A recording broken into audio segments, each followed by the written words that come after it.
Jeg ved, hvad det forandrer, hvis jeg virkelig prøver at lytte til andre mennesker eller til sig selv, hvis man hellere vil det, uden at have en agenda, uden at lytte til alle de tanker, der måske dukker op. Jeg kan vide, om det kan have en forandring i mit liv.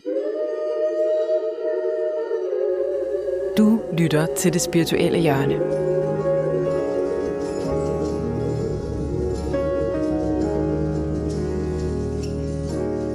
Jeg har fået besøg af dig, Sanne Skrold Lønborg, igen. Ja, tak for invitationen. Ja, du har været med i et afsnit af podcasten før, og det var en sindssygt god samtale, så jeg vil rigtig gerne have dig med igen. Og helt specifikt, så vil jeg gerne have dig med, fordi vi begge to har været på konference i Prag om at lytte. Ja, Lytning. det er rigtigt. Og måske en lidt mere spirituel form for lytning. Ja. Og for at give en lille introduktion af dig, så er du Ph.D. i økonomi, Ja, det er rigtigt.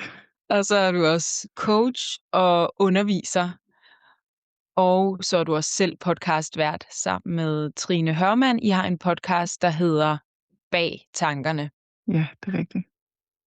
Og nu sagde jeg, at vi var begge to på den her konference i Prag omkring lytning, og du var faktisk medstifter af konferencen. Du har i hvert fald været med til at planlægge, ligesom stå bag organiseringen af den. Ja, det er rigtigt. Jeg er ikke stifter af den. Det er Katarina fra Tjekkiet, der har stået for. Okay. Og hun har den her fantastiske vision om, at hvis vi alle sammen lytter lidt bedre, så bliver verden faktisk et bedre sted. Men jeg var så heldig, at hun spurgte mig i august, om ikke jeg havde lyst til at bruge nogle timer på at hjælpe hende med at få arrangeret. Der er jo alverdens ting sådan om bag ved sådan en konference, der skal holde styr på. Så det har jeg været så heldig at bruge hele mit efterår og forår på.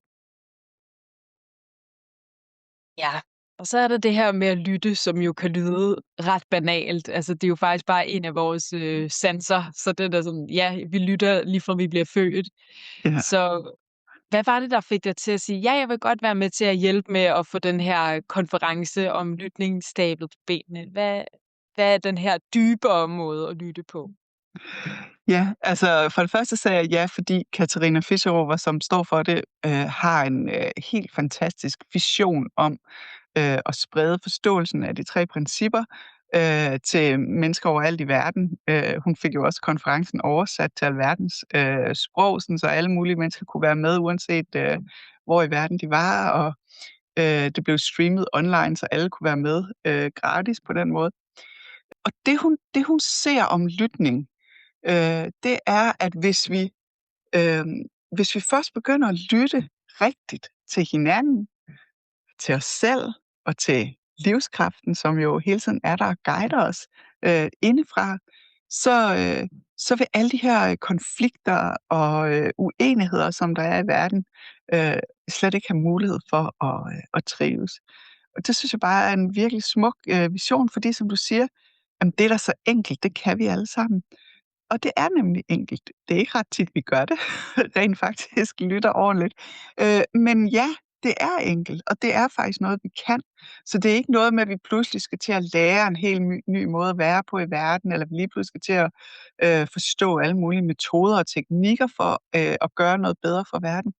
Nej, vi skal bare give lidt slip i alt det larm, som tit er det, der kommer til at optage os, snarere end det, som vi egentlig lytter til, hvad enten det er i en samtale, hvor man lytter til det andet menneske, eller hvis man prøver at lytte til sig selv og finde ud af, hvad er det egentlig for en retning, jeg måske gerne vil i, eller lytte til det, som livet guider en til. Hørte du noget nyt omkring lytning på konferencen? Ja, jeg hører altid noget nyt om lytning på de her Listening World Summits. En af de specifikke ting, som jeg hørte, det var Aaron Turner faktisk, der sagde, at når vi lytter, så er al tænkning, altså alle vores tanker, er i virkeligheden med til at distrahere os. Og det tror jeg ikke, jeg helt havde tænkt helt så sort-hvidt, som den måde, han fik sagt det på. For det er selvfølgelig klart, hvis man sidder og lytter til hinanden, og samtidig sidder og tænker på, nu skal jeg også huske at købe mælk, når jeg har fri fra arbejde, eller eller man sidder og har en agenda for den anden. Hvis hun bare tiger stille, så kan jeg lige få sagt det her, og det vil helt sikkert hjælpe hende. Eller ej, den historie, hun fortæller, det minder mig om min egen historie, og den kunne jeg godt tænke mig at dele. Så tig nu stille, der jeg snakker med, så jeg selv kan få lov. Det kan vi alle sammen godt regne ud, at det er ikke særlig hjælpsomt og befordrende for at lytte til den anden. Men jeg tror, at jeg var kommet til, jeg tror ikke, jeg så det helt så sort-hvidt, som Aaron Turner, han stillede det op, med at alle vores tanker i virkeligheden er med til at distrahere os, når vi lytter. Øh, fordi indimellem får vi jo også tanker om, det var en god ting vedkommende. Altså jeg tænker for eksempel særligt på, når jeg har coaching-samtaler med folk, så kan jeg godt få nogle tanker om, det skal jeg lige holde fast i, det hun sagde der, fordi det er noget, vi så kan følge op på os. Det tror jeg, det kan være hjælpsomt for hende. Men hvis jeg virkelig tror på, at der er noget indenfra, der guider mig, så behøver jeg jo ikke med mit intellekt sidde og holde fast i små bidder, som den anden har sagt. Så skal det nok være der. Det skal nok dukke op, hvis det er det, der er hjælpsomt. I det øjeblik, den anden bliver stille, og det bliver min tur til at sige noget. Og hvis jeg sidder med mit intellekt og forsøger at holde fast i ting, jeg kan ikke gøre 2 ting på samme tid, vel? Så jeg kan ikke sidde og holde fast i det, samtidig med at jeg også fuldstændig høre det, du siger, eller hvem det nu ellers er, jeg er i en samtale med. Ja, det er virkelig rigtigt. Og det kender jeg rigtig godt. Nu har jeg jo lavet interviews i mange år. Jeg er jo uddannet journalist. Ja, Det jeg gør, det er, at jeg har sådan en lille notesbog, så jeg skriver tit de her små brudstykker ned. ja. Hvad tænker du om det? Ja, altså, man skal jo gøre det, der fungerer for en, ikke? Og det kan jo sagtens være, at det fungerer for dig at gøre det på den måde. Men jeg er ret overbevist om, at hvis du læner dig ind i, at livet har dig, livskraften skal nok hjælpe dig, så skal det nok dukke op. Eller også er der noget andet, der dukker op, som måske faktisk er endnu mere vigtigt, men som dit intellekt ikke har kunne fange, fordi det ligger måske så meget imellem linjerne, eller så meget under ordene, så dit intellekt ikke har opdaget det. Men din livskraft har jo hørt det. Har du nogle eksempler fra coaching-samtaler, hvor du virkelig bare har lyttet og ikke tænkt sådan, jeg skal huske det her, jeg skal huske det her, men bare virkelig lyttet, og så er der sket noget, som du ikke kunne have regnet ud ville ske? Ja, det, der er så sjovt. Nogle gange, når jeg lytter på den måde, og det er jo slet ikke altid, at jeg kan gøre det, fordi nogle gange så er tankerne jo bare så insisterende. Men når det lykkes mig at gøre det på den måde, så sker der næsten altid det, at når den anden så er færdig med at tale, så kommer der noget, jeg sådan, altså, har lyst til at sige, eller det dukker ligesom bare op. Og tit, så tænker vi det intellekt, hvad er det for noget vrøvl? Det kan du da ikke sige. Og så må jeg jo sige det alligevel, for det er ligesom det, jeg har, fordi jeg har ikke holdt fast i noget ved intellektet, som var bedre at sige, så jeg må ligesom sige det. Og så sker der altid det, at den anden siger, ej, ja, det er fuldstændig rigtigt, eller hvordan kunne du vide det? Og jeg ved det vitterligt ikke. Altså, for det er ikke mig, lille Sanne, der regner det ud. Det er noget andet indenfra, der mærker det. Og det er fuldstændig magisk hver gang det sker, ikke? Fordi det handler ikke om mig, det handler om den fælles livskraft, som vi deler. Og fordi den også er en del af mig og en del af den person, jeg taler med, så kan vi mærke nogle ting, som vi kan ikke sådan pinpointe, det var fordi hun sagde det der, at jeg nu ved det, eller nej, det kommer bare. Hvad kunne det for eksempel være, du har sagt, hvor du bare var sådan, det var virkelig underligt, og så ramte det plet? Jamen, det siger det ikke, fordi det er sådan noget jeg glemmer altid de der samtaler igen lige med det samme. Det er ikke, fordi det er sådan noget specielt underligt. Det er tit bare, fordi man tænker, det har ikke rigtig noget med det her at gøre. Altså, det kan for eksempel jeg kan huske en lille pige, jeg havde på besøg. Hun var blevet bange for matematik, og havde alle mulige tanker om det. Og pludselig så spurgte jeg hende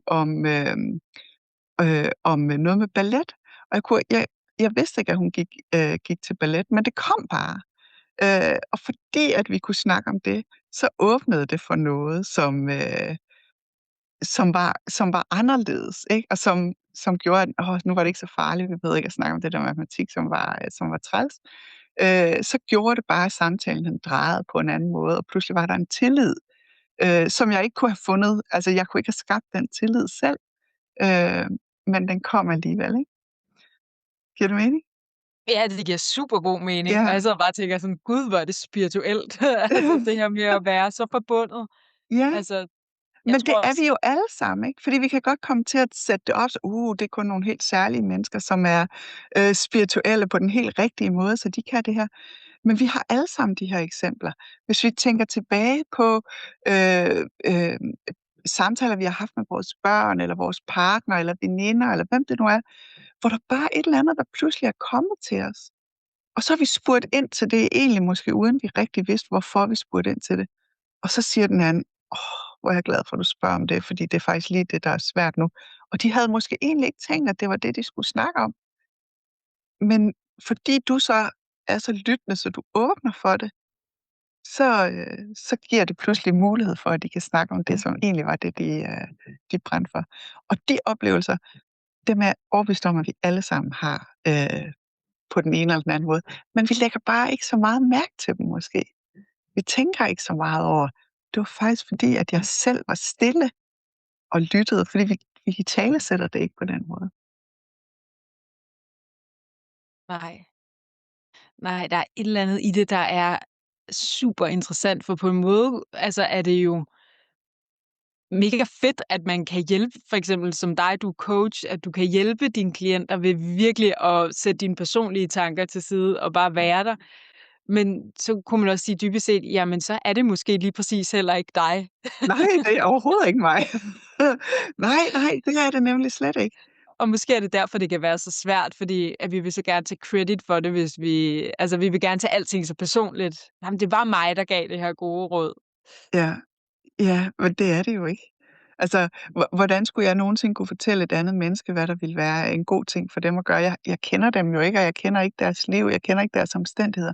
Men der er noget inde i mig, som er forbundet til noget inde i dem. Og derfor så ved det noget, som lille Sanne jo aldrig nogensinde kunne vide noget som helst om. Men det store, universelle selv, som vi alle sammen er en del af, det kender jo det hele. Ja, det er så vildt. Ja, det er nemlig vildt. Som sagt, så har du været med i podcasten før, og der talte vi også om det her med de 3 principper. Jeg har lavet en hel del afsnit om det også her i det spirituelle hjørne inden for det sidste år, fordi jeg tog en uddannelse i det sidste år, og så har jeg virkelig sådan, wow, jeg synes, det er en vildt fed måde at tale om det spirituelle på. Ja, Øhm, Og der er ret mange, altså da jeg selv dykkede ned her i de 3 principper, så jeg oplever ligesom, der kan være den her sådan, wow, sådan når folk kommer ind i det, sådan, kan det være så simpelt? Vi er alle ja, sammen forbundne. Jeg er altid guidet. Jeg skal ikke gøre noget. Der er ikke noget at opnå. Altså sådan en eufori, der kan opstå.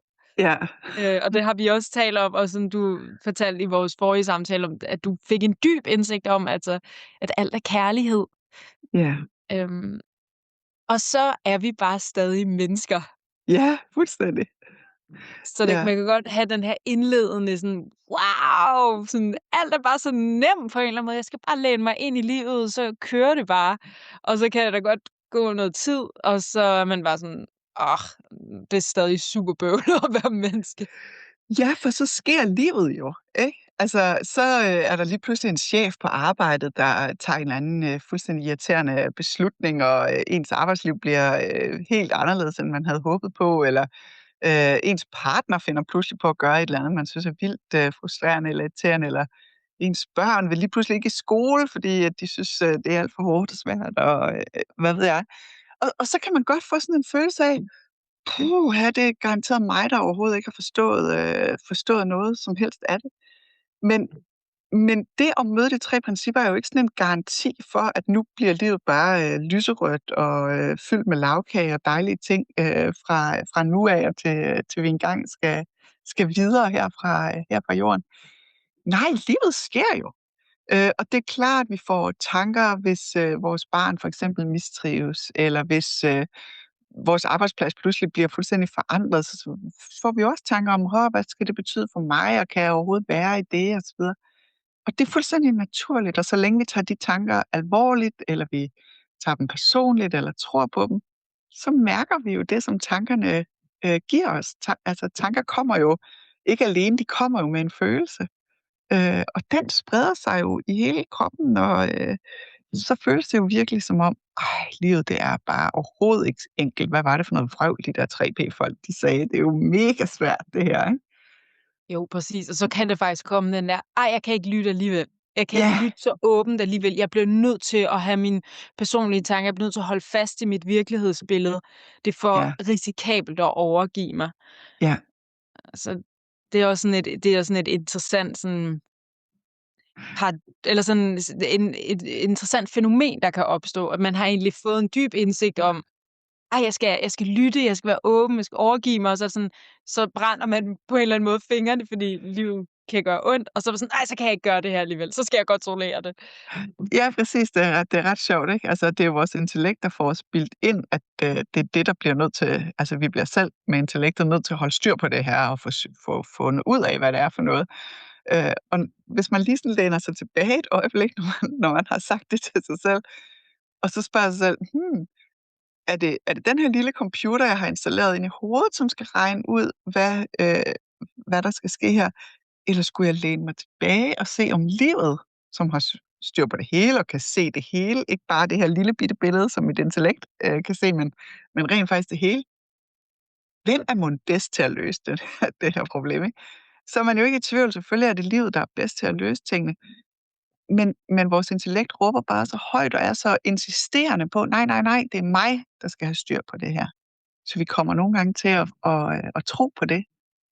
Og selvfølgelig også, hvis det er det, vi har gjort det meste af vores liv, og kun har lige snuset til 3B-forståelsen, og måske ikke haft så mange oplevelser af, jeg kan faktisk godt stole på livet, jeg kan godt stole på det, der kommer, når jeg læner mig tilbage. Ja. Jeg tror også, der kan være sådan en helt sådan, det kan ikke være så simpelt. Altså, det bliver nødt til at gøre ondt. Og så kan vi tale om alt muligt sådan protestantisk kultur, at man skal kæmpe, og det skal være hårdt arbejde. Ja. Men for eksempel, lad os bare tage et tænkt eksempel, at du sidder og har en coaching-samtale med en, og du bare siger, nu vil jeg bare lytte. Jeg vil bare fuldstændig lytte, og så kommer der tanker op, og det er fint nok, og så når den her person er færdig med at tale, og gerne vil have, at jeg siger noget, så siger jeg bare det, der kommer fra et rent sted, et roligt sted. Og lad os så bare sige sådan, at altså det tror jeg bare godt kan føles sådan lidt uhyggeligt, og hvis man så siger man et eller andet, og så kan du være den person, du sad overfor, var sådan her, det giver absolut ingen mening, det du siger. Ja, Det giver det kan absolut ingen sagtens mening. ske. Og så kunne man jo godt være sådan, det var nederen. Jeg skulle have forberedt mig noget bedre. Jeg skulle have taget noter undervejs, og hvor er jeg slem.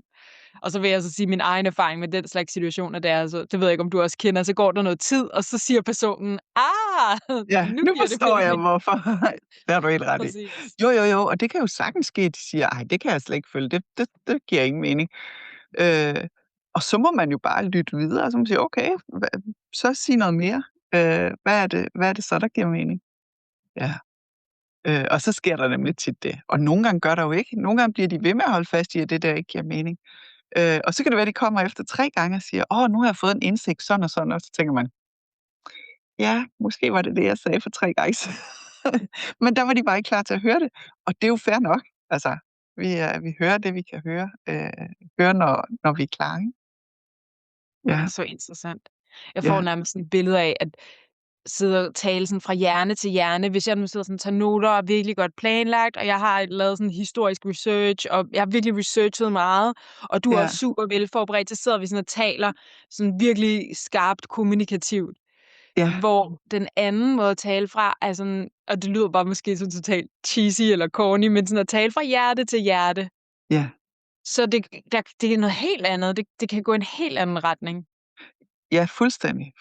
Og i virkeligheden, så tænker jeg, når jeg har samtaler med mennesker, så er det i virkeligheden det, der er det jeg ser som min fornemmeste opgave, det er at få dem til at forlade deres hoved og gå ned i hjertet. For rigtig mange kommer jo og præsenterer, at det her, det er problemet. Og de har også tænkt sig en hel masse tanker om, hvorfor problemet er der, og hvordan det måske kan løses.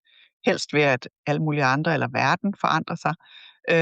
hvilket ikke er så nemt, når det kun er dig og mig, der sidder her, så kan vi jo ikke så godt ændre på børnene, eller manden, eller chefen, eller hvem det ellers er. Øh, og så længe de bliver ved med at være i de historier, som de har skabt med deres intellekt, så kommer vi ikke ret meget videre.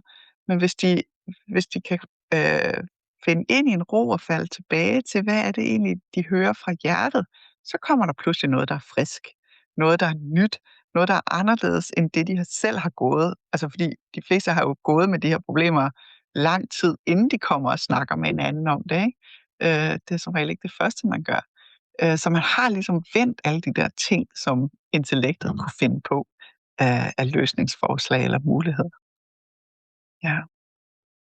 Så hvordan hjælper du folk til at lytte fra et dybere sted og lytte til sig selv på en anden måde? Altså, Jeg tror, vi åbne hjertet. smitter af. Jeg tror simpelthen, vi smitter af på hinanden. Så jo bedre jeg er til at være der, jo nemmere er det også for andre at falde derned. Så hvis jeg kommer fra mit intellekt, hvad man jo nogle gange kommer til, også selvom man er i en samtale, fordi indimellem larmer det her bare så meget, så man ikke kan overhøre det, så bliver de også deroppe. Og når jeg så forhåbentlig griber mig selv i hov for søren, det er det, jeg har gang i, falde lige til ro, eller være med at lytte til det der, så sker det som regel også ret hurtigt, at de også selv falder til ro og finder ind til et roligere sted i dem selv. Hvordan tror du, sådan fortids-Sanne vil møde det her? Vil hun være anderledes, end du er nu? Ja, absolut. Ja, der er sket en kæmpe forandring. Altså, jeg har altid været sådan lidt en control freak, som godt ville have styr på det hele, og det var jo fra mit intellekt, at jeg forsøgte at have styr på alting, alt med, det kunne være hvad som helst med mit arbejde, eller økonomi, eller alt, hvad der sådan skulle ske med, altså, det kunne også være i fritid med ferie og sådan noget, det skulle planlægges, og bla bla bla, ikke? Hvor jeg i dag er meget mere sådan, lad os se, hvad der sker. Fordi jeg ved, der er noget andet end mig, der nok skal komme op med en bedre plan, end den jeg selv kunne udtænke mig til, uanset hvor lang tid jeg sad og planlagde. Ja, så der er helt sikkert sket meget. Jeg tænker også tit, at jeg fik børn ret sent, og det har jeg tit tænkt, det tror jeg var meget godt. For jeg havde helt klart været en mere stresset og forvirret mor, hvis jeg havde fået dem 10 år før, end jeg gjorde. Hvor gammel var du, da du fik dem? Jeg var 37 eller 38, tror jeg, da jeg fik min dreng. 37 må jeg have været. Ja, og så fik jeg min datter 1,5 år efter. Ja. Hvis jeg havde været 27, så tør jeg slet ikke tænke på, hvor mor jeg havde været. Det er sjovt, du siger det der med børn. Jeg tror også virkelig, sådan, at børn det er sådan meget spirituelt. Jeg tror, vi får dem sådan lige, når vi skal have dem. Det tror jeg også. Så det kan være, at det var slet ikke en mulighed for dig at få dem, da du var 27. Nej, det tror jeg heller ikke. Det tror jeg heller ikke. Det kom lige, da de skulle. Ja, da Ja. de kunne mærke, at der var plads til dem. Ja. Nu fik hun endelig ro på. Ja. Ja, jeg Ja. synes, det er så interessant. Det er en helt anden historie, men jeg synes bare også, jeg ser det meget sådan i familier og konstitutioner. Det virker bare som om, der er sådan, altså hvordan børn og forældre og bedsteforældre, de på en eller anden måde sådan passer sammen, eller wow.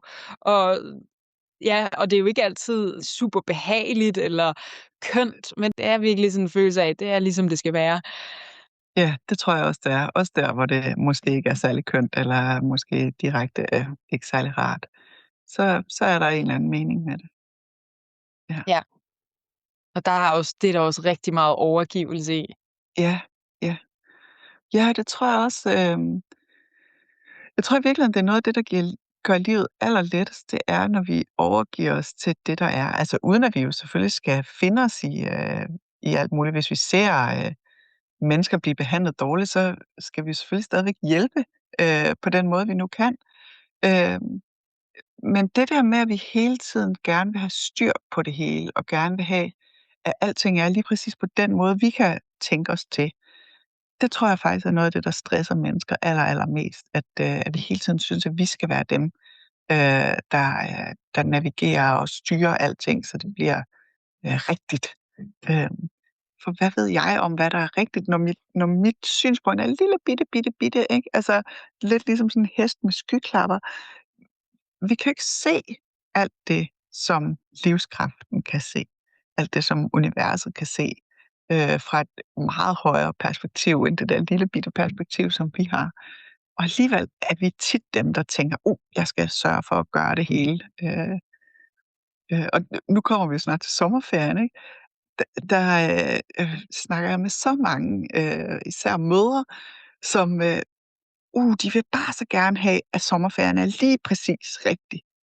Jamen, du kan jo ikke vide, hvad rigtigt er. Hvor skulle vi vide det fra?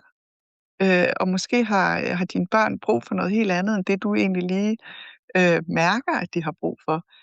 Så ved at vi giver en lille smule slip, vi kan selvfølgelig stadigvæk sagtens bestille campingpladsen eller flyrejsen, eller hvad nu er, vi gerne vil. Det er jo ikke på den måde. Men ved at vi giver lidt slip og lader det, der sker i øjeblikket, ske, og så tager det ud fra der, så bliver det næsten altid en meget mere behagelig ferie for alle, der er med. Ja. Så det er jo også bare sådan et eksempel på at lytte i hverdagen, ikke?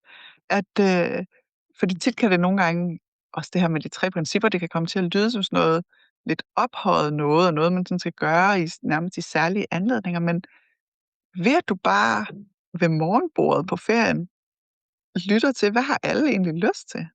Og virkelig lytter, uden at have din egen agenda om, at de skal helst have lyst til det, som jeg har planlagt. Så kommer vi ikke så langt. Men rent faktisk lytter til, hvad det er, de siger. Så åbner folks verden åbner sig jo for os, når vi rigtig begynder at lytte til dem. Pludselig kan vi meget bedre forstå, hvorfor de har de ønsker eller behov, som de giver udtryk for, eller hvorfor de reagerer på den måde, de reagerer på. Fordi det fortæller de, når vi lytter til dem. Ja, det er så rigtigt. Noget, jeg kommer lige til at tænke på, mens du fortalte det også, der var en oplægsholder på konferencen, der hedder Michael Neill, som er amerikansk coach. I hvert fald så nævnte han et citat fra en ældre kvinde, hvor hun sagde, du kan få alt, du vil have. Du skal bare virkelig vil have det. Ja, ja, det kan jeg godt huske, han sagde. Ja. Og det kom jeg bare til at tænke på. Jeg så bare for mig, sådan, at man sidder på en campingplads med sin familie, og så kan det godt være, at man har en masse sådan, idealer inde i hovedet om, vi skal hen og se den her seværdighed, og så skal vi spise is der, og så skal alle være glade, og så dyt.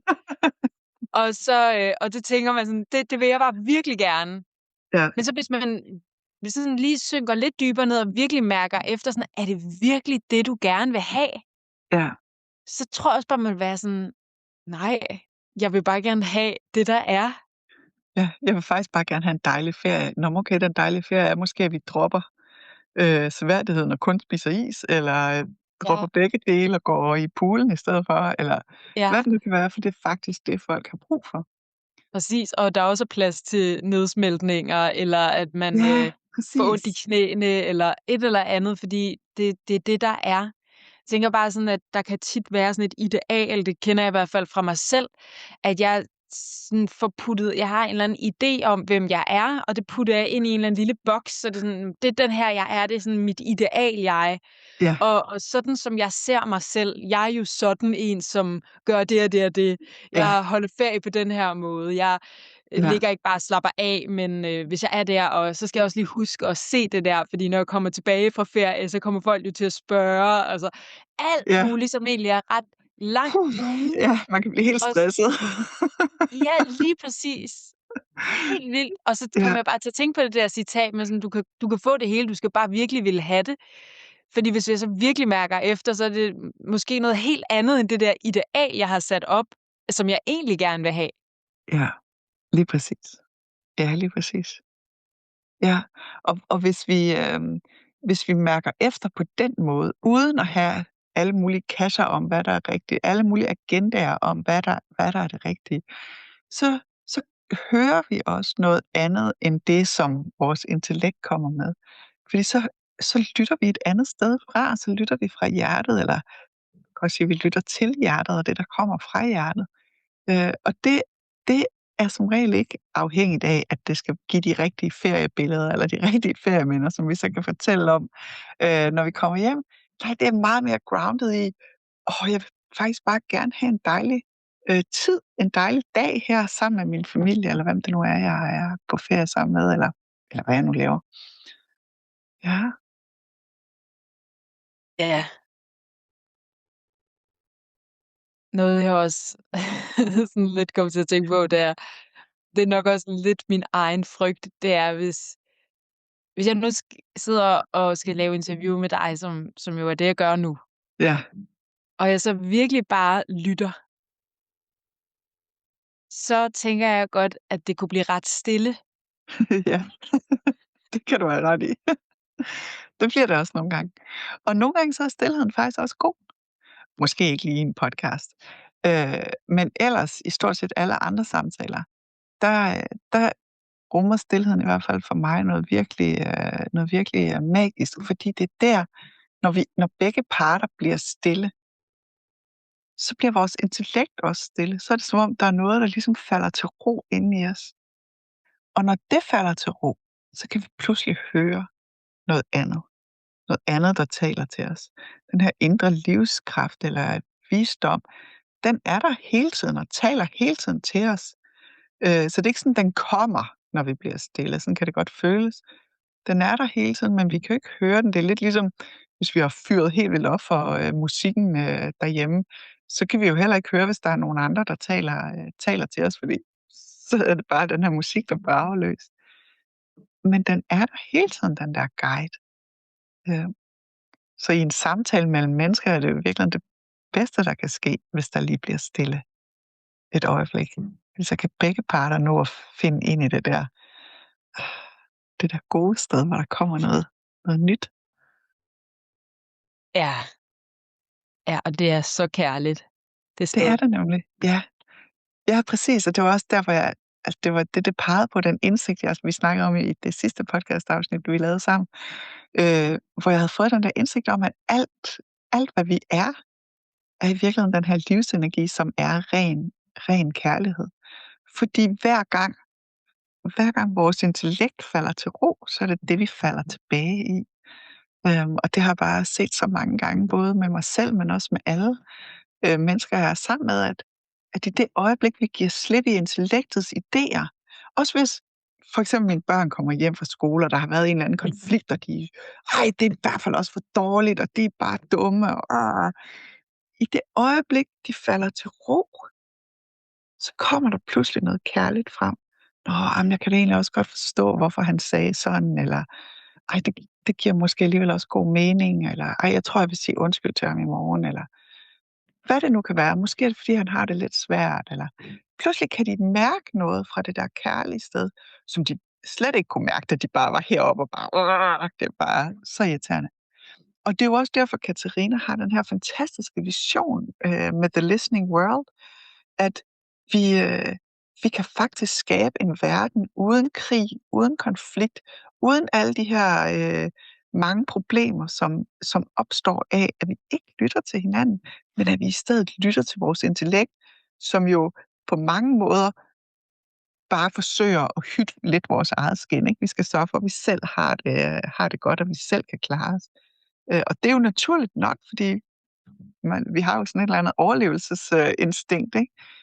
Men når vi giver slip i at lytte til det, og i stedet bare lytter til hinanden, så opstår der en helt anden samhørighed, end vi nogensinde kan få via intellekt. Ja, jeg får sådan en billede af, sådan, det åbner sig bare op, sådan, Ja. wow, det åbner sig bare. Ja, præcis. Og jeg elsker det der, du siger med, det åbner sig op.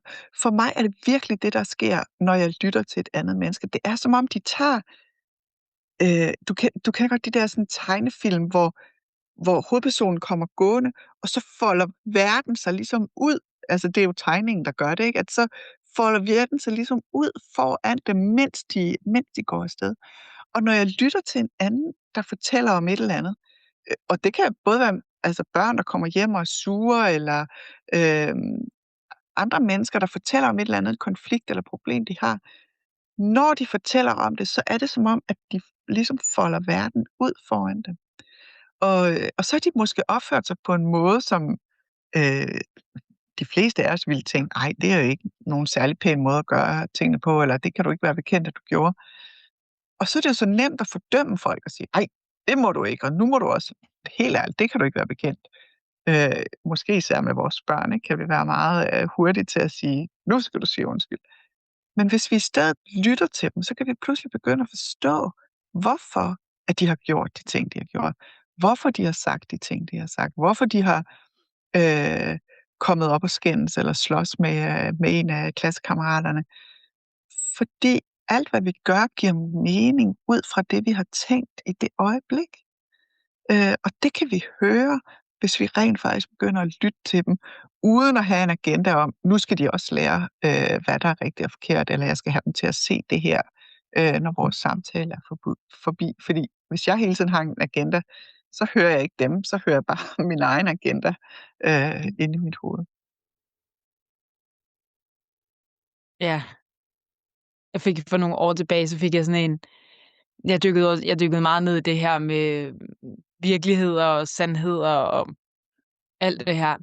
Og så fik jeg også bare sådan en følelse af sådan, ej, det kender jeg godt. Så hver gang der var nogen, der gjorde et eller andet, hvor jeg syntes, ej, det var for galt, så legede jeg lidt med tanken, eller sådan eksperimenterede lidt i det, og så var jeg sådan, wow, jeg kender så godt det der. Ja, Altså, at man er i et humør, hvor man bare er bange, og så gør man noget, der ikke er særlig hensigtsmæssigt. Men det er ja. sådan, og jeg kender det inde i mig selv, så derfor så kan jeg ikke fordømme det, fordi jeg ved det et eller andet sted, det er uskyldigt, og det er ikke den, du virkelig er. Lige præcis, lige præcis. Og tit tror jeg faktisk, hvis vi ikke lytter, men bare er i vores intellekt, så kommer vi til at gøre lige det stik modsatte. Fordi vi faktisk bliver bange for det der spejl, vi ser, når andre gør noget, som vi dybest set godt ved, det kunne jeg måske også godt selv finde på, hvis jeg var rigtig presset, ikke? Men den side af os selv har vi jo ikke lyst til at kendes ved. Så når vi ser det hos andre, så kan vi være meget hurtige til at fordømme det og sige, ej, det er også bare de derovre, de er virkelig for meget, det kan de ikke være bekendt. Øh, men som du siger, hvis vi tør at lukke op og sige, kan vide, hvorfor de egentlig gør det. Måske ovenikøbet lytte til dem, hvis vi kan få en samtale med dem. Nå, de havde faktisk en grund. Det var fordi, de følte sig bange for den situation, de var blevet sat i, eller de var bekymrede for, hvad det skulle komme til at betyde for deres fremtid, eller hvad det nu kan være. Nå, så giver det pludselig mening. Ikke at vi synes, det er en god opførsel så, eller vi synes, det er en fantastisk måde at gøre tingene på. Ups, nu vil jeg også begynde at gøre sådan. Nej, slet ikke. Det er slet ikke det, det handler om. Men vi får en forståelse af, nå, okay, det kan jeg da godt forstå, du handlede sådan, når du så verden på den måde. Men lad os prøve at snakke om, at verden faktisk slet ikke er så farlig, som du måske troede, den var. Og det kan jo skabe reel forandring, ikke? Både hos børn og hos voksne. Fordi hvis vi pludselig får øje på, verden er måske ikke det her skrækkelige sted, som jeg troede, den var, så kan jeg sænke skuldrene lidt. Så behøver jeg ikke at være så hurtig til at forsvare mig selv, eller gå i forsvarsposition.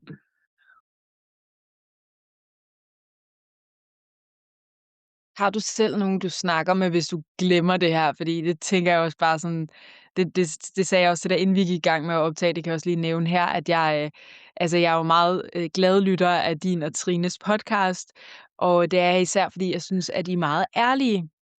Og det er jo en spirituel podcast, I har, og inden for det spirituelle kan der godt være en tendens til, at det er sådan, jeg går lysets vej, og det er den rigtige vej, og det er sådan, nu har jeg og der er det her, og det elsker jeg jo også selv i den her podcast, fordi det er historier, jeg elsker de her før- og efterhistorier, jeg fisker rigtig meget efter dem, fordi det er så håbefuldt og spændende og sjovt. Det er jo ligesom, det er jo det, der er guf i på en eller anden måde, men det kan også godt blive lidt falsk, at man siger, før var jeg sådan her, og så jeg, at alt er kærlighed, og nu er jeg bare et super godt menneske. Nu lever jeg i ren kærlighed fra morgen til aften. Ja. Ja, lige præcis. Ja, altså, først og fremmest tusind tak, fordi du siger, de ting, du siger om vores podcast. Det er jeg virkelig glad for. Jeg er helt sikker på, at Trine også vil blive virkelig glad, når hun lytter til den her podcast, fordi noget af det, vi virkelig sætter højt, det er det her med at fremstille det ærligt. Fordi der kan godt være en tendens, både inden for 3P-verdenen, men også inden for altså alle mulige selvhjælpsretninger og spirituelle retninger, øh, til ligesom at fremstille sig selv i lyset af, at nu har jeg set det her fantastiske, og så lever jeg bare i ren zen og lykke altid. Og vi har i hvert fald aldrig mødt nogen, der gør det. Også alle de lærere, vi har haft. Altså, lige så snart vi har kendt dem bare en lille smule bag facaden, så er der jo ikke ren lykke og idyl. Det er der jo ikke i nogen menneskers liv. Og hvis du sidder som lytter og oplever det, altså hvis du bliver undervist af nogen, eller læser folks bøger, eller ser deres webinarer, og du får en fornemmelse af, at deres liv er vitterlig ren lykke og idyl, så kan du ret hurtigt komme til at vende det imod dig selv og tænke, så er det nok, fordi jeg ikke er god nok. Så er det nok, fordi der er noget, jeg ikke har forstået. Så bliver jeg nødt til at købe endnu et kursus, eller lytte til endnu flere podcasts, eller bare slå mig selv endnu mere oven i hovedet over, at jeg er sådan en idiot, der ikke fatter det, når alle de andre åbenbart fatter det. Ikke? Og det synes jeg er så ærgerligt. Fordi hvis vi alle sammen var lidt mere autentiske og lidt mere ærlige om, prøv at høre, jeg bliver også ramt. Jeg sidder også derhjemme og tænker, ej, livet er bare virkelig for meget, og jeg kan slet ikke overskue det her. Eller der sker ting i min nærhed med mine pårørende, med hvad det nu end er, der er i mit liv. Det er hårdt det her, det er tungt. Selvfølgelig oplever vi det. Det gør vi alle sammen. Og mens tankerne buldrer løs, så føler vi jo det, tankerne siger. Ikke? Det er jo bare sådan, det hænger sammen. Det er jo to sider af samme sag, de følges ad. Og det, jeg så synes er det fantastiske ved den her forståelse af de 3 principper, det er, at det er som om, jo mere jeg kigger i den retning, jo mere er der samtidig en lille, bitte stemme inde bagved, der siger, er du sikker på, at det er så slemt, som dine tanker siger, det er lige nu? Ja, siger mine tanker så, hvis jeg er rigtig erfaren. Det er mega slemt. Og så kører jeg videre den vej. Men heldigvis så giver den der lille stemme jo aldrig op. Og den bliver ved med at prikke mig på skulderen og sige, hey, prøv nu lige at kigge i den retning. Der er faktisk lidt solskin derovre. Du behøver ikke kun at stå under den her regnvejrssky. Og det er noget af det, som Trine og mig, vi virkelig gerne vil være med til i vores podcast, og bare vise det der ærlige billede. Ja, det kan da godt være, det er os, der sidder her og laver podcast, der skal være de kloge, der ved noget om de 3 principper. Men den eneste grund til, at vi ved noget om det, er jo, fordi vi oplever det i hverdagen, at vi bliver fanget, og så hjælper forståelsen os tilbage. Så bliver vi fanget igen, og så hjælper forståelsen os tilbage igen. Og du startede med at spørge, hvem snakker du med? Og det er jo Trine, ja. Det er jo Trine. Okay, det er Trine, ja. Ja, absolut. Så hvis du føler, du er fanget, og sådan, du ikke kan se den der solplet, så er det Trine, der kommer til dig. Ja, helt sikkert, helt sikkert. Og hun snakker jo også med mig. Og så har vi selvfølgelig også andre veninder og kollegaer, som vi snakker med. Men jeg tror, vi begge to vil sige, at det primært er hinanden. Og i virkeligheden tror jeg også, det er den måde, vores podcast opstod på. Fordi vi havde de her fantastiske samtaler, hvor vi selv så, ja, så var det ikke så slemt, som jeg troede, det var. For nu kan jeg pludselig se det her i et helt andet lys. Og så snakker vi bare om, hvorfor er det egentlig, vi ikke optager det og lægger det ud? Fordi det kan være hjælpsomt for andre også. Ja. Ja, og det er fedt med den der ærlighed. Der er også et eller andet, hey, vi har faktisk ikke så meget at skjule, lad os bare optage vores samtaler. Altså sådan, det der med sådan, jeg skal lige alt det der, og så kan jeg vise et eller andet poleret udad til. Ja, der var faktisk nogen, der skulle i gang med at lave podcast, der spurgte mig, nogen der også er med i 3P-sammenhæng, hvordan gør dig og Trine, og hvor mange takes tager det ligesom, før I har en podcast? Og sådan, det tager 1 take, altså. Fordi vi optager jo bare indimellem, vil jeg sige, så stopper vi måske efter et par minutter eller sådan noget, fordi vi simpelthen har så meget kluder i vores tunger, så det bliver noget værre vrøvl ved for sagt. Og så kan det godt være, at den ene siger, ej, undskyld, kan vi ikke godt lige starte forfra? Hvad var det for noget vrøvl, jeg fik sagt her, ikke? Altså, og så tager vi den lige forfra. Men det er aldrig sådan, vi sidder og klipper og klistrer for, at det skal lyde på en helt særlig måde. Og så tror jeg heller ikke, folk vil lytte til det, fordi så bliver det bare alt for pænt og fint. Ja, og man kan heller ikke vide, hvad folk har brug for at høre. Jeg tror, folk har brug for at høre, at vi er helt almindelige mennesker, som har alle de samme problemer som alle andre. Men at vi rent faktisk ved at bruge den her forståelse, som vi jo har, får øje på noget nyt, når vi kigger i den retning. For det er håbefuldt, ikke? Det er jo ikke håbefuldt at lytte til nogen, som bare lever perfekte og fantastiske liv, fordi, ja, fedt for dem, men det er jo ikke mig. Det er jo ikke mit liv. Nej, så kan man blive helt modløs. Sådan, ej, jeg gør det forkert. Ej, jeg har fejlet som menneske. Ja, der kommer jeg aldrig op. Det må være nogle helt særlige personer, der kan leve deroppe over skyerne. Ja. Ja. Jeg kommer også til at tænke på, nu sagde jeg jo tidligere det her med, det er jo egentlig upersonligt, det man så, hvis man virkelig er stille, og det der så kommer igennem, så er det egentlig upersonligt, så på en eller anden måde er det også sådan, hvis der er sådan nogen, der ikke kan lide det, der bliver sagt, eller ej, det kan du da ikke tillade dig at sige, hvis man ved med sig selv, at det kommer fra et helt rent sted, at det er min sandhed, det er sådan, det ser ud for mig, så gør det heller ikke så ondt at få kritik, fordi at det er sådan, det er fint, og det er et eller andet sted upersonligt. Ja. Ja, og ved du hvad, jeg synes, der er interessant? Hvis det virkelig kommer fra et rent sted, så tror jeg aldrig, jeg har oplevet, at nogen sagde, ej, det kan du ikke være bekendt at sige. Fordi det kommer så med kærlighed. Det kommer så meget kærlighed, når det kommer fra det der sted. Så hvis nogen siger til mig, ej, det kan du ikke være bekendt at sige, og jeg selv tror, det kommer derfra, så vil jeg altid stoppe op og spørge mig selv, kan jeg vide, om det så var fra det her rene sted, eller om det var mit intellekt, der bare havde fået bildt mig selv ind, at ja, det er i hvert fald helt sikkert det rigtige at sige. Fordi når det kommer derfra, fra det der virkelig kærlige sted, så er det svøbt i så meget kærlighed, så det er næsten umuligt, at det kan støde nogen. Ja. Altså, det er fordi, jeg er lige i gang med at læse en bog om et kursus i mirakler. Jeg ved ikke, om du har hørt om den bog. Det er Jo, meget spirituel den bog. står også heroppe på hylden. Fedt. Ej, men det er fordi, jeg kommer bare til, det kan godt være, det er sådan lidt dramatisk, men det handler jo meget om Jesus. Den er skrevet i det her kristne sprog, og så Ja, Jesus er jo ligesom symbolet på det her menneskelige væsen, der kun siger ting i kærlighed. Så kommer jeg ja. bare til at tænke på sådan, og han blev jo faktisk korsfæstet.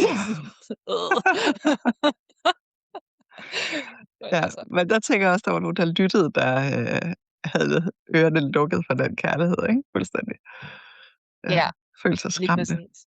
Ja, lige præcis. Og så kan man så også tage den skridtet videre. Altså, nu ved vi det jo ikke. Altså, vi ved det jo ikke, men det hele er jo også, det er i hvert fald sådan, jeg læser, man kan jo læse det på alle mulige måder, man læser det også på en eller anden måde symbolsk. Altså, det hele, også korsfæstelsen, er symbolsk.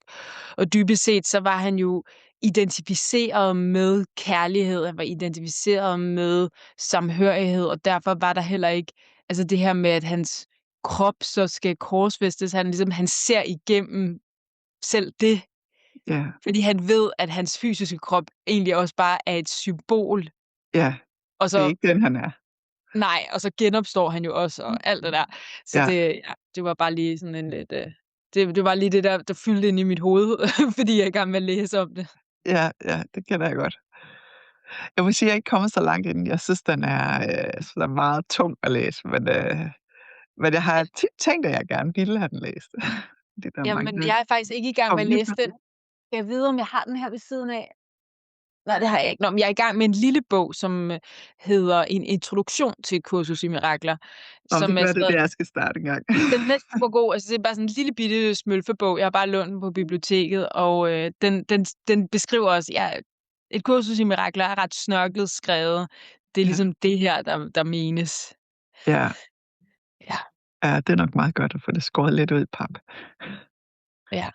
Men Ja, det synes jeg også, det er også noget, jeg godt kan lide ved de 3 principper. Jeg kan dele min egen historie. Jeg kan ikke huske, om jeg har delt den med dig før, men jeg læste Mette Louise Hollands bog, Dit selvhelbredende sind, i 2020, og ja, så tænkte jeg, det var da en god bog. Det var Ja, fantastisk. Og så ringede jeg faktisk til hende og fik sådan ret hurtigt stablet et interview på benene, som også er her altså som udkom i podcasten i 2020. Man ja, kan finde afsnittet det bag betalingsmur. Og så nævnte hun det her med, ja, men det er jo de 3 principper, og jeg var bare sådan, sådan, det lyder sekterisk. Det vil jeg ikke have noget at gøre med. ja, Så jeg synes egentlig bare, at hendes bog var god, men jeg vil ikke have noget med de 3 principper at gøre. Og hun gav mig så, det var meget sødt, hun gav mig faktisk en bog med, som er en antologi, der hedder Livet har der altid, som er en beretning af mennesker, der har stødt på den her forståelse. ja, jeg har været med til Og at skrive den. ja, det har du, det er Ja, rigtigt. ja, Og den tænker jeg bare, det er fint, den skal jeg ikke have noget med at gøre. Sætter den ind på min bogreol. ja, Og i 2024, i efteråret 2024, der holdt jeg en digital detox, det vil sige så lidt skærme som overhovedet muligt. ja, Og det betød jo, at jeg fik et helt særligt forhold til min bogreol. det er klart. Og så stod den her bog der, og så tænkte jeg, og jeg havde det faktisk ikke særlig godt i den periode, det var også derfor, jeg gerne ville holde en digital detox. Og så tænkte jeg, nå, men så lad mig da læse den der bog. Ja, Og så blev jeg hooked. Altså, og så var jeg ikke bange for ligesom at bekende mig til det, eller sige, ja, jeg vil gerne melde mig ind i den her. Der er en forening i Danmark af de 3 principper. ja, Nå, det var en meget lang historie. Det var bare for at sige, jeg havde modstand på, og jeg synes, det lød dogmatisk og sekterisk. Og det er ja. også derfor, jeg synes, det er så fedt at høre dig, at du vil gerne læse et kursus i mirakler. Altså, du er også åben for alle mulige spirituelle måder at tale om livet på. For mig, ja, og det er sjovt, fordi der er mange, der siger det der med, hvad er det for en sekt, du er med i? Og det var der er absolut intet sekterisk i de 3 principper. Vel selv Sydney Banks, som jo var ham, der sådan, begyndte at tale om det her på den her måde, fordi han havde de indsigter, han havde. Først sagde jo selv meget tydeligt, I skal på ingen måde følge mig. I skal lytte til jer selv, og I har det alle sammen inde i jer, så der er ikke nogen, der skal være guruer her eller noget som helst. Så det er sjovt, at den der fornemmelse, men der er mange, der får den fornemmelse, at det er det er noget med en sekt at gøre. Øh, det, som jeg synes er så fantastisk ved, at vi har den her forening, 3PDK, er, at det er en måde at mødes på om en interesse, som vi alle sammen, altså alle os, der har mødt den her forståelse af de 3 principper, bare synes er, det er en fed måde at se livet på. Det gør, at mit liv føles lettere. Og nogle gange er det bare virkelig rart at snakke med andre mennesker, som ser livet på samme måde som en selv. Fordi hvis du går til dine almindelige veninder og siger, jeg har det her problem, så vil de jo begynde at analysere problemet. Hvad skal vi dog gøre ved det? Og så må du også sige sådan her, og du skal sige fra, og hvad det ellers er for nogle råd, vi kan få, ikke? Men hvis du går til en 3P'er, så vil du møde et helt andet synspunkt, og en helt anden måde at se livet på.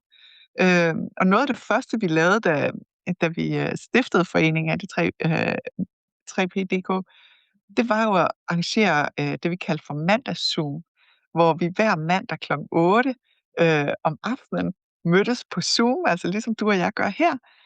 Og det var gratis for alle, man kunne bare komme, hvis man havde lyst. Og så snakkede vi om det, der nu opstod. Ikke? Så det kunne være, at der var en, der sagde, jeg synes godt nok, det er svært med det her i mit liv, eller jeg har læst den her bog, og der er noget, jeg synes, jeg ikke helt forstår. Eller, altså, det kunne være hvad som helst, ikke?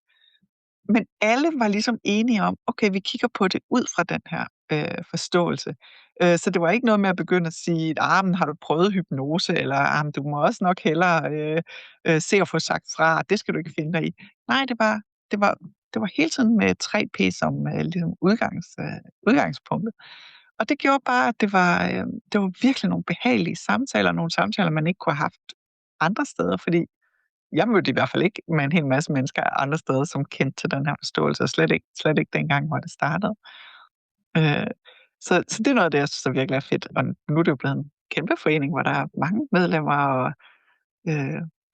Men på den anden side, så peger 3P, og det sagde Sydney Banks jo også selv, det han pegede på, var jo noget, de vise har sagt siden tidernes morgen.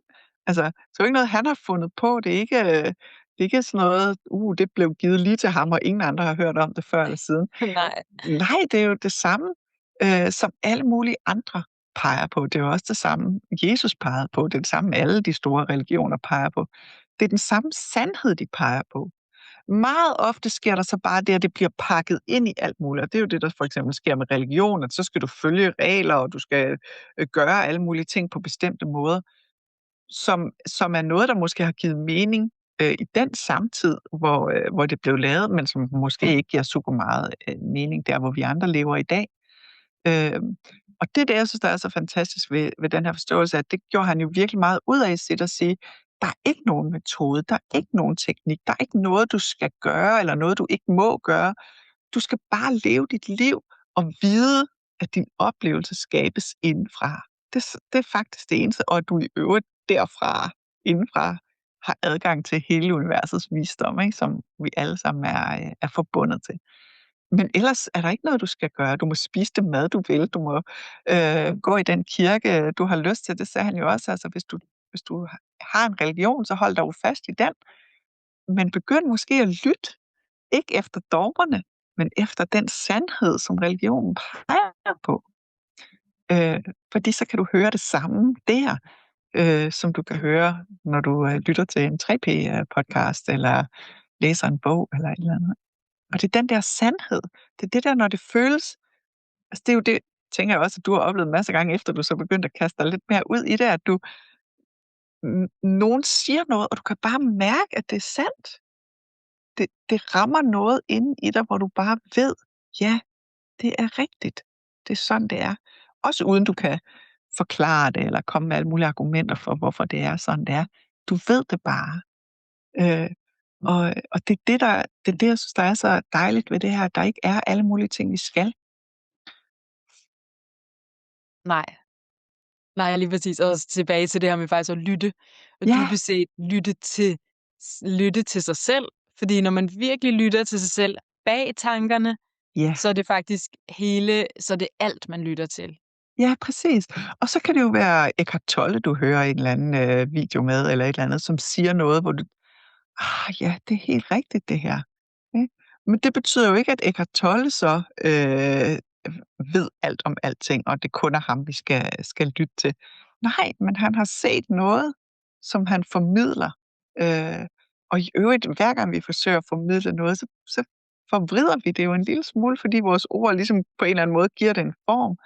Og det, vi taler om, ikke har en form, det er formløst.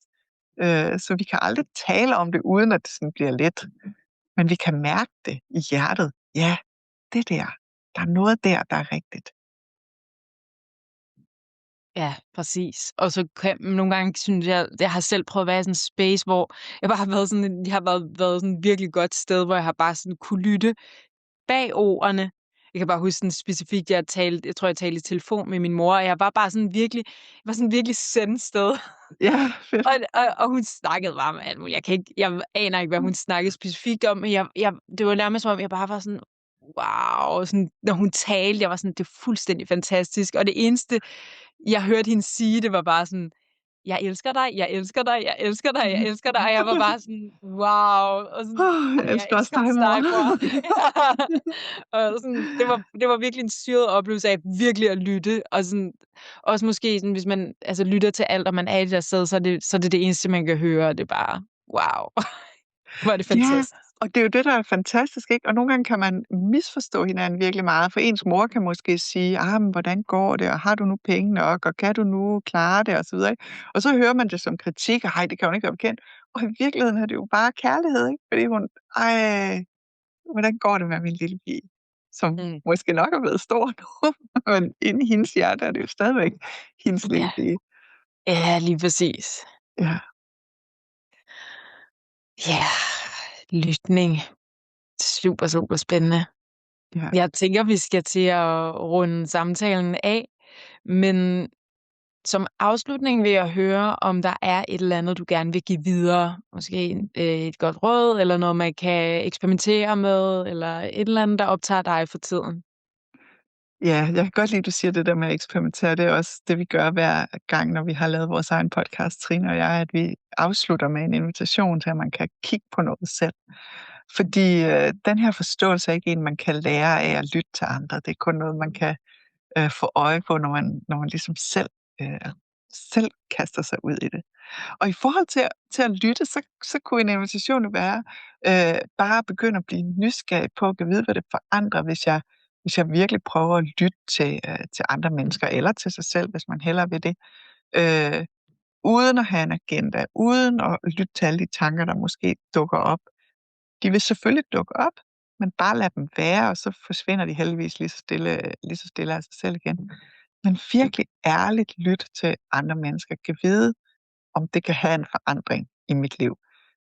Ikke at vi skal sige, at det skal det have, men det kan man bare selv være nysgerrig på og prøve at lytte. Og man kan jo, det er jo det fantastiske, at man kan gøre det i alle situationer. Det kan være, når du står i køen nede i Kvickly og skal betale for dine varer, og der måske opstår et eller andet. Så bare vær stille og lyt. Det kan være, når dine børn kommer hjem, når din partner kommer hjem, når du er på arbejdet, når du kører i bil. Hvor som helst kan man heldigvis lytte. Men bare måske at lege med det der med, hvad er forskellen egentlig, hvis jeg virkelig giver slip i mine tanker, eller hvis jeg lytter og bare lader det være der samtidig. Ja, så det kunne i hvert fald være en mulighed. Det vil jeg lege med. Det var en god invitation. Fedt er det, Svea. Så må du skrive til mig, hvordan det går. Ja, Det vil jeg gerne kan høre. gøre. Men jeg bliver ved med at få sådan et billede af, at hvis jeg virkelig lytter, altså virkelig gør det der, Ja. så vil jeg ikke kunne vende tilbage til det, så vil jeg bare sidde sådan her. Altså, og det kunne folk jo ikke se på podcast, men jeg sidder bare med åben mund. Altså sådan faldt fuldstændig i staver. Ja, men det er jo også det, der er så fantastisk, ikke? Fordi livet er jo faktisk fuldstændig vidunderligt, når vi ikke begrænser os selv ved hele tiden at tænke, nej, og hvad nu? Og alle de der angste tanker, vi tit kan have om alt muligt. Ikke? Ja, så åbner livets storhed sig jo i virkeligheden, når vi får øje på, hold da op, hvor er der meget at være taknemmelig for, og jo også fuldstændig sådan en over, wow, altså kan det overhovedet lade sig gøre, at livet er så spektakulært, som det er. Ja. Altså kan man blive helt tom for ord, fordi det er så fantastisk, at man kan slet ikke sige noget. Det er præcis. Dejligt, Sanne. Tusind tak, fordi du ville være med igen. Ja, det siger jeg også, Anna-Sophia. Det var en fornøjelse. Tak, fordi du gad at invitere mig igen. Tak, fordi du lyttede med til det her afsnit. Det Spirituelle Hjørne er en uafhængig podcast. Og hvis du vil være med til at støtte podcasten, så kan du gøre det ganske nemt ved at tilmelde dig som fast støtter på tier.dk, eller du kan give et engangsbeløb via podcastens hjemmeside. Og der er direkte link til begge dele her i episodenoterne. Når du støtter podcasten, så er du altså med til at sikre, at den kan fortsætte. Og tusind tak til dig, der allerede støtter.